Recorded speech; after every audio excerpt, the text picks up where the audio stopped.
So I actually think when you do stuff well, you shouldn't have to do big crazy things, right? So you want to actually evolve in a way where you're working with your community and making steps and learning. So take Newsfeed, for example. That that was a relatively big shift, but it actually had been a couple of years in the making by watching how people were using the service, right? So, when we started off, we didn't have anything like Newsfeed that showed you updates from what people were sharing. We just had profiles. And what we found were originally one of the big behaviors was people would just click around, right? They'd click on different profiles, hundreds of them, and they'd go through all their friends to see what people had changed, right? To see what the update was in their friend's day. And we learned from that people were not just interested in looking up and learning about a person, but also understanding the day-to-day changes. So, first we made this product that just showed in order which of your friends had updated their profile, right? So that at least told you whose profile to click on. And then, the first version of Newsfeed was really simple. All it did was it basically took the content that people were posting and put it in order on your homepage. So I think when things are working well, you use data and you use the qualitative feedback that you're getting from listening to how your community is using your product to tell you what problems to go solve.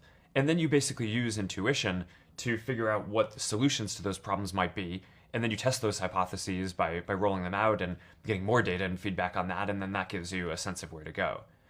When I look at things like, we bought, the Oculus team for a lot of money, right? I actually view that as, if we'd done a better job of building up some of the expertise to do some of that stuff internally, then, maybe we wouldn't have had to do that. But, instead we hadn't done that. And, the Oculus team is by far the most talented team working on that problem.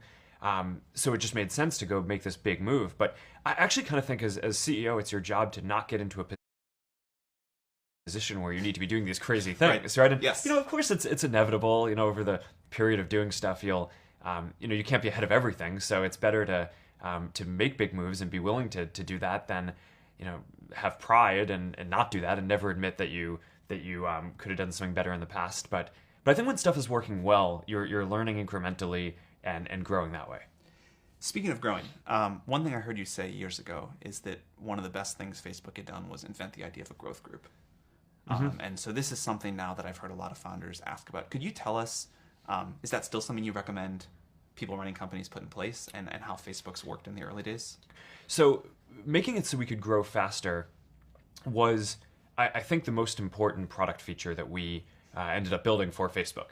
And, the traditional approach to growing and marketing is, you have a communications group or you have a marketing team and you buy ads. And, I think that there's sometimes there's a place for that, especially when you're trying to communicate something and get a message out. But if you're actually trying to grow a product, I think often the best levers for doing that are within the product themselves and getting people in your community who enjoy what you're doing to evangelize that to their friends and getting that to happen efficiently as possible. So, there's no magic in the growth group that we built that other people can't replicate. It's just being very rigorous with data, investing in data infrastructure, so that way you can process all these different experiments and learn what people are trying to tell you, and then go invest in engineering and actually trying to grow the community, because I think that's the most important feature for a lot of networks.